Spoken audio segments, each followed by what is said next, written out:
merci beaucoup caporal ñu jàll ci beneen actualité jëm ci li nga xam moo jëm ci wàllum culture ak ministre de la culture de l'artisanat et du tourisme qui promet aux acteurs culturels le respect de leur statut d'artiste à travers le développement des industries culturelles et créatives qui leur garantiront des contrats, une sécurité sociale crédible, une mutuelle de santé et une retraite complémentaire spéciale. Amadou Ba s'est exprimé ainsi lors de la 11e édition du Festival du Rail où il a annoncé la tenue des assises de la culture. La culture ne nourrit pas l'artiste et l'art ne fait pas vivre son homme au Sénégal, a reconnu le ministre de la Culture, de l'Artisanat et du Tourisme. Lors de la cérémonie officielle de la 11e édition du Festival du Rail, pour lui, le Sénégal est certes un grand pays de culture, mais l'héritage du passé a fait que le pays n'a pas pris en compte les évolutions du secteur. Selon Amadou Ba, le Sénégal est le seul pays de culture où un artiste est obligé de tendre la main pour se soigner s'il tombe malade faute de moyens. Le théâtre est un art majeur et c'est pour cela qu'il dit travailler avec ses équipes à lui rendre ses lettres de noblesse et par ricochet à revaloriser les acteurs culturels et les hommes de l'art en faisant du secteur un moteur de développement socio-économique. Dieye moom ministre bi nga xamante ne moo nekk ministre en charge de la culture lu jëm si wàllum tourisme ak artisanat di wax que ne bëgg na ak ñi nga xam ne ñoom ñooy équipe am gën a liggéey ci lépp li nga xamante ne moo jëm ci statut de l'artiste ak yu ni mel ba nga xamante ne artistes yi daañ gën a mën a vivre de leur art mais aussi ñu mën leen assurer benn retraite boo xamante ne dina am solo. waaw li mu wax yëpp lépp am solo te sax yaakaar naa ni moom bi ñu koy tabb ci loolu moo taxoon ñu tabb ko mooy lan joyanti culture moom dafa lompoñ. loolu moom même ñu néew ci culture bi sax ñun di seetaan sax xam nañu culture dafa lompoñ te culture dafa nekk ci loo xamante ne ci dëkk mënut a dem sans culture ndax culture da nga koy relier ak histoire te histoire Sénégal dafa am histoire boo xamante ne am vécu boo xamante ne nii jusqu'à présent dafa nekk loo xamante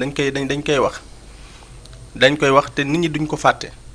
te nag li gën a bon mooy nit ki booy liggéey ci dara ñëpp xamee la ci dara nga bàyyi sa lépp.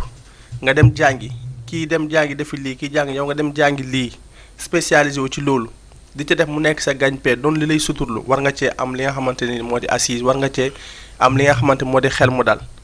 mais li ëpp li may gis mooy li gën a métti ba gën ma métti rek souligné na ko mooy da ngay gis ku nekk ci culture pendant 20 ans une vingtaine d'années une trentaine d'années dem ba jël retraite dara du ko am dem sax ba bu feebaree il faut que ñu ketal ko pour mu mën a faju alors que ni kooku ci loolu lañ ko xam ci loolu la liggéey dem na jàngi ko moo xam parce que jàng yaa deux types de jàng dem defi sa formation wala nga dem jàng ko ci li nga xamante ne tey moom moo di mu jëm moo ñu ko def sax mu nga ko jàngi ci école bi wala mun nga ko jàngi ci terrain bi comme nous le métier de journalisme tey mu nga dem defi la formation am sa benn licence wala nga tey nga nekk ci benn rédaction am ci une dizaine d'années d'expérience ce qui veut dire que yow même bu dee jàngoo ko yow ci fi nga xamante ne moo di ci école yi peut-être bu fekkee yow da nga nekk ci terrain pendant une trentaine ak nga amassé le maximum d'expérience et tout yaakaar naa ne tey ji pour ñu considérer ci loolu ci li ma jàpp loolu lu facile lay doon mais da nga gis ñoo xamante ne non seulement dañ koo jàng dañ koo xam maîtriser ko di ko def yàgg ci bëgg nit ñi ci domaine bu ne nag mais nga gis dañuy dem ba mujj gi du ñu am te lépp loo gis dañ ko war a sécuriser. dañ ko war a defar culture bi nañ ko defar assise bi mu wax nag c'est loolu moom yaakaar naa lu am solo la parce que gis nañu aussi ne pëccëxoo xamante ne léegi tout le monde se dit artiste tout le monde se dit musicien tout le monde se dit rappeur tout le monde se dit comédien tout le monde se dit alors que métier moo gis foog ñu raxas ko foog ñu statuer ko foog ñu encadrer ko de telle sorte que bu ñu leen di jàppale aussi tamit ñu xam fan la ñuy jaar. yaakaar naa ne un homme de culture mi ngi fi moom sax dana ci gën a xóot en tout cas daal ñu ngi encourager le ministre ci avancée yooyu mu jël. na fexe ba moom balaa muy joxeel ne ngay lu mu gàtt passage am ci ministère bi ñi nga xamante dañ cee nekk nañ ko yëg parce que li gën a bon nag mooy da nga ñuy jël nit fal ko ba pare mu dem fa mais il passe inaperçu. loolu nag moom bu mu ko daal na fexe ba ay na yéwén bu fa jugee ñu ne kat moom mii bilan am kat def na loo xamante ne lu concret lu nit mën a teg loxo. alors Dieye Pape Thiam du moins moom ministre bi reconnaître na aussi que ne salle de spectacle yu digne de son nom aussi bokk na si li nga xamante ne manqué na fi mais aussi seetlu na ne bëri na ay artistes sénégalais yoo xam dañuy rayonner sur le plan international di remporter ay prix mais Sénégal dañ leen di desee xam. wax na dëgg de. jërëjëf Amadou Ba di ko wax ni ko yoon bi mu bëgg a jëlagul xam ba xam ne ko continuer yoon bu baax la parce que déjà nit bala ngaa jëf benn mbir da nga koy waxtaane ba pare te foog naa ne waxtaane na ko ci festival bu mu doon amal di ko waxaat jërëjëf li mu wax dëgg la sénégalais yi dañuy génn ci côté culture di remporter ay trophées international nag mais bu ñuy wàcc aéroport sax kenn du yëg ba xam ñëw na wala ñëwul njaboot gi doo ngay dem recueillir ko. c'est parce que dañ noo tuutal léegi loolu moom mu ni ci duut baaraam ni loolu day jeex jërëjëf encore félicitations salle de spectacle yi muy wax dëgg la ñun waa Kër Massar barki Dembo Ndiaye am na benn spectacle bu ñu doon def tuddee ko Dalinkoor dañ koo jëlee Kër Massar yóbbu ko ba Blaise Senghor. de la Senghor fii Dakar gi. mais bu ñu amoon salle de te pourtant suñu public bi ñu doon seetaan yépp boo xoolee la plupart biir Kër Massar la jóge ndax salle de Dalinkoor bi dañ ko tuddee woon pour sargal les femmes leaders du département de Kër Massar mais kon biir base bi biir Kër Massar la. bu ñu amoon salle de spectacle foofu duñ fa toog. amuñu ko fa boo xam ne mën nañu am benn. amuñu ko fa moo tax ñu dem ba Blaise Senghor. bi ñu demee malheureusement bi ñu demee Blaise Senghor ci esplanade public ba nu fa yóbbuwoon sax xaju fa xoolal loolu kon léegi moom mu tegaat foofu baaraam ni loolu tamit danañ ci def ab joyanti félicitation beneen affaire bi may ñëwaat culture daa yaatu musique daa ne ci biir hip hop mbalax nekk ci biir hip hop nekk ci biir danse nekk ci biir théâtre nekk ci biir man nag peut-être bi ma gën a maîtriser peut-être mooy mbalax bi ak théâtre bi ci côté théâtre bi ma jàng théâtre amul retraite li tax ma ne théâtre amul retraite pas bi nga xam ni dund na 102 ans sax mën nga koo teg sur scène. mën nañ ko am rôle buñ ko confier. rôle buñ ko confier kon théâtre amul retraite. ba ci liir bi doog a judd. xam nga kon loolu nañu yenn termes yi des fois ci yenn côté yi dañ koy jéem a kii peut-être nag mën naa am beneen fànn ci beneen culture. mais bon quand on dit retraite aussi c'est pas juste ñi nga xamante ne ñooy def théâtre c'est-à-dire on parle de la culture d'une manière waaw générale maa ngi xool et même si théâtre sax am na ñoo xamante ne dañuy xëy maa ngi ñëw dag maa dagg de. waaw non dama lay préciser. waaw si xam nga ci am na yoo xam ni culture am ñoom maîtriser wu ma ko moo tax ma ne ci bi ma maîtriser am na boo xam ne dama ko maîtriser wul. parce que hip hop même bi nga maîtriser tamit. waaw c'est-à-dire que li ñu war a comprendre mooy dara bu ñu ko structuré foog mu am retraite maanaam dañ koy amal ab door bi. ak jeexital bi léegi bu fekkee na ma dem bu ñu ko structuré laa wax ci norme laa wax norme waaw mi mel nga ne te bu la neexee sax nga ne journaliste amul retraite yow da ngaa di moo bi rek yow pourtant da ngaa di moo bi rek mais maa ngi ñëw voilà mais nag Pape Thiam li ma wax aussi dafa am so xam culture ak leneen dafa bokkul nekkul service boo xamante ne dañ lay employé ne la âge bi ngay duggee âge bi mooy très bien loolu ak li nga xamante ne moom mooy waaw léegi moom laa dama ne la moom je ne parle pas ci dama ne lu ñu normaliser lu ñu structuré laa wax. maanaam loo xamante dañ ko structuré dafay am app. maanaam waxuma théâtre maîtrise moom mais dama ne de manière générale lu ñu structuré laa wax comme day lu ñu normalisé dafay am app bi durée bi lii la.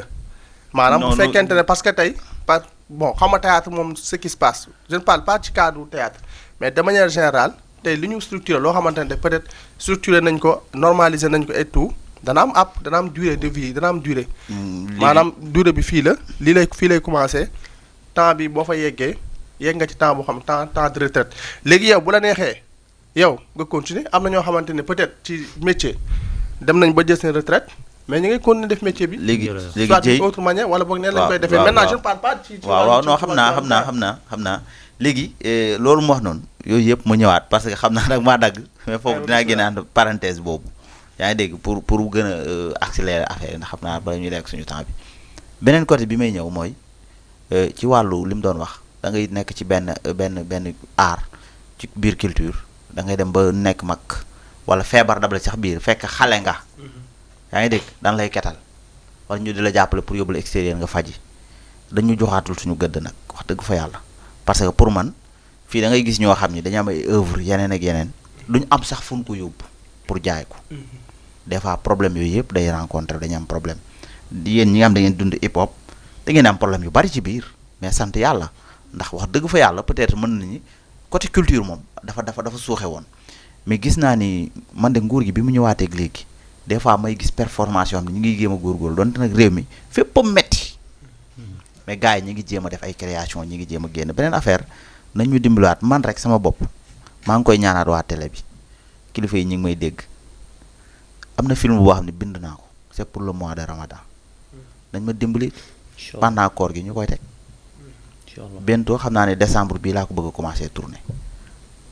maa ngi koy ñaan di ko commencé ci Mama Faye waa Régie di ko commencé ci kilifay télé bi yëpp ñu ngi may seetaan Mama du dëgg. ñu ngi en direct. dañ ma dimbali bon pendant le mois de Ramadan ma proposé leen ko su baaxee ñu jël su baaxul ñun ma baaxul je suis d'accord pour ça te xam naa ne dina baax dina leen arranger parce que li mu doon wax fii lañ ko war a commencé mu doog a jëm ci kaw. culture bi nañ ko commencé di ko defaree ci kër gi bu ñu ko defaree ci kër gi génn defar ko ci mbedd mi defar ko ci quartier bi doog koo mën a génne ci département bi yëpp mais bu fekkee ne yow kër gi baaxul bon dara du baax. Et en parlant de quartier, je le dis souvent, déjà c'est vrai que même si médias yi place culture bi c'est assez dañ ko xaw a delloo au second plan. Tu vois des programmes parfois on sent pas la valorisation de la culture. Ça c'est déjà de un mooy dëgg kat tamit. Beneen chose bi mooy dans les communes. yaa ngi wax dans les quartiers mais même dans les communes c'est un problème. mooy li ma la wax da ngay gis des centres culturels yu nekk dans des communes. Zéro programme culturel durant toute l'année. Aucune initiative boo xamante ni dafa jëm ci rassembler les acteurs culturels yi nekk ci zone bi notamment les artistes doo gis benn événement benn activité boo xamante dañ ko def du nekk sax panel sax boo xamante ne les gens vont se retrouver pour échanger ci li nga xamante ne moom mooy culture bi ci commune bi pour au moins jàppale artistes jàppale acteurs yi. Heureusement il y a des communes qui créent des rendez-vous culturels su ma ko mën a waxee noonu muy les festivals ak yeneen activités yoo xamante ne ça permet pendant plusieurs jours wala plusieurs semaines que toute l'attention soit concentrée dans cette zone-là parce que instant boobu ñu ngi dundal culture moo xam ndax dafa jëm ci hip-hop comme ni nga ko waxee sànq dafa jëm ci beneen genre musique wala dafa jëm ci nga xam festival yi nga xam day am ay théâtre am yoo xam day amaale des formations entre autres. Mais tu vois des communes yoo xamante ne du ñu fête de la musique duñu fête duñu def journée mondiale du théâtre la pendant les vacances tu vois aucune activité boo xam ne dafa jëm ci culture pendant toute l'année c'est-à-dire ci xale yi surtout doo xam est-ce que donc finalement même il y a un budget dédié à la culture ou pas ci yenn communes et ça aussi c'est un problème mooy li nga wax sànq il faut que ñu commencer ci suuf jëm ci kaw tey le ministre de la culture de l'artisanat et du tourisme moom dafay jeter li nga xamante ne mooy les bases ci lu global en fait maintenant si lu global boobu si ni mu waxee ne par exemple bëgg nañ dafay assises ainsi de suite c'est une occasion yoo xamante parfois par secteur wala par commune les gens peuvent déjà se mettre ensemble pour réfléchir sur yenn mbir yi nga xam bés bu ñu yegg sol au moins vous avez des propositions mais am na commune yoo xamante ne moom franchement en termes de culture la yàlla xam comme li nga doon wax ma bala may lekk temps bi artistes yi ñun nag dañoo am ñoom dañu góorgóorluwul de defuñu benn effort dañu bëgg a toog di tàkkale suñu autorités yi ak yeneen nañu bàyyi loolu. mais un espace mais artiste waaw maa ngi ñëw dama soxla un espace d'expression. waaw maa ngi ñëw tu vas être dans une commune xam nga yaa ngi joxe sànq seen exemple tey lu ngeen góorgóorlu pour teg cet événement là si vous n'avez pas un espace pour pouvoir l'accueillir c'est un problème. muy mën a keneen a si yam on organise des événements mais on est obligé. génn suñu commune dem organiser ci beneen commune parce que commune bi ñu nekk amuñu espace bu ko mën a accueillir et loolu c'est un problème. dëgg la jërëjëf damay ñëwaat ci côté boobu noonu dafa am ñoo xam ne góorgóorlu ñu en fait am na ci ñooñu nag ñu ngi góorgóorlu def malgré tous les efforts yu ñu mën ñu ngi koy def beneen affaire ci côté commune yi nga doon ñëw suñu mairie yi. nañ ñu dimbali budget culture yi nañ koy génne mais nañ ma wax ban mairie moo amul budget culture bu fekkee ni mënut a couvrir artistes yëpp kenn ku ne boo ci am ñaar dërëm ñu génne ñoo ne woon jubal jubbanti nañ ko génne teg ko ne culture lii la am ci mairie bi lii mooy budget hip hop yéen a moom lii mbalax yi maam ñu tas ko kenn ku ne boo amee kenn yéen les acteurs aussi est-ce que yéen dem vers les xaaral dinaa ñëw waaw maa fay wuy ma non dinaa ñëw man non dafa laajte dama ko tontu dama bàyyi ma ñëw ay nit culture ñoo seq de dinaa ñëw c'est une question